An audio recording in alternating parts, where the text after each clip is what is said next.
નમસ્કાર મિત્રો, શું આણંદ લોકસભા બેઠકમાં હવે કોંગ્રેસે નામ નક્કી કરી લીધું છે? શું આણંદ લોકસભા બેઠકમાં એ વ્યક્તિ, એ નેતા કોંગ્રેસના ઉતરવા જઈ રહ્યા છે કે જે દિગ્ગજ નેતાઓમાં સ્થાન ધરાવે છે? ગુજરાત કોંગ્રેસના પ્રદેશ પ્રમુખ રહી ચૂક્યા છે, વર્તમાન સમયમાં વિધાનસભામાં વિપક્ષના નેતા છે. આપ સમજી ગયા હશો અમિત ચાવડા. અમિત ચાવડા નામ 3 ટર્મ સુધી આંકલાવથી ધારાસભ્ય રહ્યા, સતત 3 ટર્મ સુધી જીતતા રહ્યા. એ પહેલા બોરસદથી જીત્યા અને હવે લોકસભામાં તેઓ હાથ અજમાવશે. આ સવાલો છે કારણ કે છેલ્લા ઘણા સમયથી આણંદ લોકસભા બેઠકમાં શું થશે તેની લઈ ચર્ચા ચાલી રહી હતી. ભરતસિંહ સોલંકીનું નામ હતું, પરંતુ ભરતસિંહ સોલંકી ટ્વીટ કરે છે, લખે છે નથી લડવી.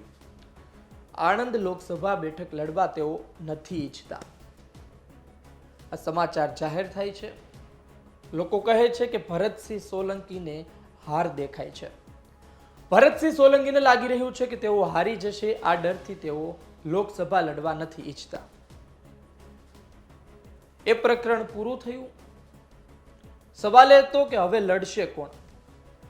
આણંદ લોકસભા બેઠકથી 2004 અને 2009માં આ ભરતસિંહ સોલંકી સાંસદ રહી ચૂક્યા છે. 2004 અને 2009માં કોંગ્રેસને જીત અપાવી હતી, પરંતુ 2014 અને 2019માં સમીકરણો બદલાઈ ગયા. મોદી લહેરે ભરતસિંહ સોલંકીના પોસ્ટરો ઉડાડી દીધા. 2014 અને 2019માં ભરતસિંહ સોલંકી હારે છે. કદાચ આ જ કારણ હોઈ શકે કે તેને હવે નથી લડવું. આમ તો આણંદ લોકસભા બેઠક ઈશ્વરભાઈ ચાવડાની બેઠક. ઈશ્વરભાઈ ચાવડાના જ પરિવારમાંથી અમિત ચાવડા આવે છે. છેલ્લા ઘણા સમયથી અમિત ચાવડાને મનાવવાના પ્રયત્ન ચાલી રહ્યા હતા. ભરતસિંહ નથી લડતા તો તમે લડી લો. અમિત ચાવડા કહેતા હતા, જોઉં છું, કહું છું, વિચારું છું, પરંતુ એને લાંબો સમય થઈ ચૂક્યો. તેમને મનાવી લીધા છે તો કોણે મનાવ્યા? અમિત ચાવડાને મનાવવામાં મુખ્ય ભૂમિકા કોણે ભજવી? શું તેનું નામ દિનશા પટેલ છે? એ દિનશા પટેલ કે જેઓ દિલ્હી દરબારના સીધા સંપર્કમાં રહે છે. એ દિનશા પટેલ કે જેનું ગુજરાત કોંગ્રેસના દિગ્ગજો પણ માને છે. એ દિનશા પટેલ કે જેનું એક સમયે મોટું વર્ચસ્વ હતું. આજે પણ દિનશા પટેલનું એ વર્ચસ્વ કાયમ હોય તેવું લાગી રહ્યું છે. દિનશા પટેલે અમિત ચાવડા સાથે બેઠક કરી અમિત ચાવડાને આણંદ લોકસભા બેઠક લડવા કહી દીધું અને અમિત ચાવડાએ પોતે તેમના બોલેલા શબ્દ ઝીલી લીધા એવું કહેવામાં આવી રહ્યું છે. દિનશા પટેલ હવે આણંદ બેઠક પરથી અમિત ચાવડાને ઉતારી રહ્યા છે.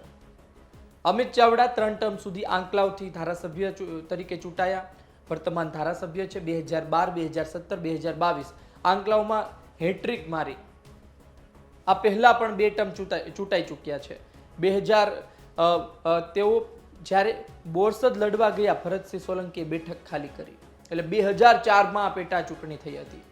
2002માં બોરસદથી, આમ તો 1995 થી 2002 સુધી ભરતસિંહ સોલંકી બોરસદથી જીતતા રહ્યા. ત્યારબાદ તેમનું મન લોકસભામાં થયું લડવાનું. તેઓ લોકસભા લડવા ગયા, જીત્યા અને આણંદ લોકસભા જીતવાથી જે બોરસદ વિધાનસભા હતી, માફ કરશો, એ ખાલી પડી. 2004માં ત્યાં અમિત ચાવડા જીત્યા. એટલે કે અમિત ચાવડા બોરસદમાં 2004માં, 2007માં ફરી બોરસદમાં જીત્યા. ત્યારબાદ તેઓ બેઠક બદલાવે છે અને આંકલાવમાં 2012, 17 અને 2022માં જીતે છે. છેલ્લી 5 ટર્મથી મિત્રો, છેલ્લી 5 ટર્મથી આ નેતા ચૂંટાઈને આવે છે. 5 ટર્મથી ચૂંટાઈને આવતા આ દિગ્ગજ નેતા વચ્ચે એક પણ વખત હાર્યા નથી. હવે લોકસભા લડવા જઈ રહ્યા છે. તેને ડર હતો કે મારી આ જીતનો જે ગ્રાફ છે એમાં વચ્ચે હાર ના ઉમેરાઈ જાય, કારણ કે લોકસભામાં હારી પણ શકે. પરંતુ હવે કદાચ તેને નિર્ણય કરી લીધો છે કે લોકસભા લડી લેવી છે. હવે આ લોકસભા આણંદમાં તેની સામે મિતેશ પટેલ છે. આણંદ લોકસભામાં ક્ષત્રિય ઠાકોર મતદાતાઓ મહત્વની ભૂમિકા ભજવે છે. પાટીદાર સમાજ પણ છે, મુસ્લિમ સમાજ પણ છે, દલિત સમાજ પણ છે, પરંતુ ક્ષત્રિય ઠાકોર સમાજ મહત્વની ભૂમિકા ભજવતો હોય છે અને આ જ કારણોસર ભરતસિંહ સોલંકી જીતતા હતા, પરંતુ છેલ્લી 2 ટર્મ હાર્યા પણ છે. હવે અમિત ચાવડા શું મિતેશ પટેલને ફાઇટ આપી શકશે? મિતેશ પટેલને ભારતીય જનતા પાર્ટીએ રિપીટ કર્યા તો ભરતસિંહ સોલંકી પાછા ફર્યા. કદાચ મિતેશ પટેલ ના હોત તો ભરતસિંહ સોલંકી આજે મેદાને હોત.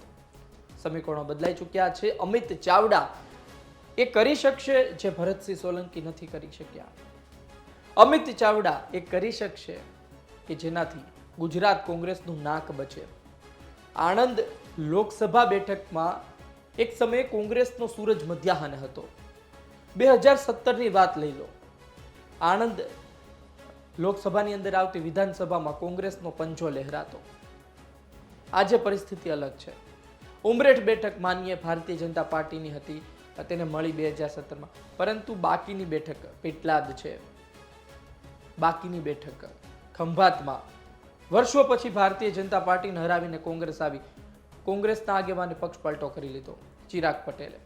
બોરસદ બેઠક વર્ષોથી કોંગ્રેસ ચૂંટાઈને આવતી હતી. બોરસદ બેઠક એટલે કોંગ્રેસથી કોઈ પણ ઉમેદવાર મૂકો જીતી જશે, પરંતુ 2022માં સમીકરણો બદલાઈ ગયા. બોરસદ બેઠકમાં કોંગ્રેસ હારી ગઈ. આણંદ વિધાનસભા બેઠક એ પણ કોંગ્રેસ પાસે હતી, આજે નથી. સોજિત્રા બેઠક કોંગ્રેસ પાસે હતી, આજે નથી. એટલે કે લોકસભાનો આ કિલ્લો તોડવો અમિત ચાવડા માટે સરળ નથી, પરંતુ અમિત ચાવડા પણ સરળ નથી. અમિત ચાવડા એનો સ્વભાવ, એનું વ્યક્તિત્વ, એની સોચ એ સમજવી મુશ્કેલ છે.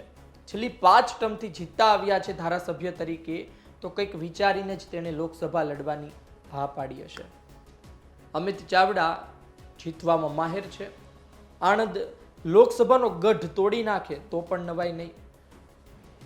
જ્યારે રામ મંદિરનું નિર્માણ થઈ ચૂક્યું છે, સીએનું નોટિફિકેશન જાહેર થઈ ચૂક્યું છે, આ સંજોગોમાં ભારતીય જનતા પાર્ટી ગુજરાતમાંથી તો એક પણ સીટ જાય તેવી અપેક્ષા નથી રાખતું. આવા સમયે આણંદ લોકસભા બેઠક જાય એ પણ ભારતીય જનતા પાર્ટીને ના પોસાય. પાટીલ ઈચ્છતા હશે કે ના જાય, મહેનત કરી રહ્યા છે. જોવું રહ્યું આવનાર સમયમાં શું થાય છે. અમિત ચાવડા ફરી એક વખત દમ બતાવે છે કે નહીં? અમિત ચાવડાનું જાદુ ફરી એક વખત ચાલે છે કે નહીં? શું અંતિમ ઘડીએ ફરી નામ બદલાઈ જશે?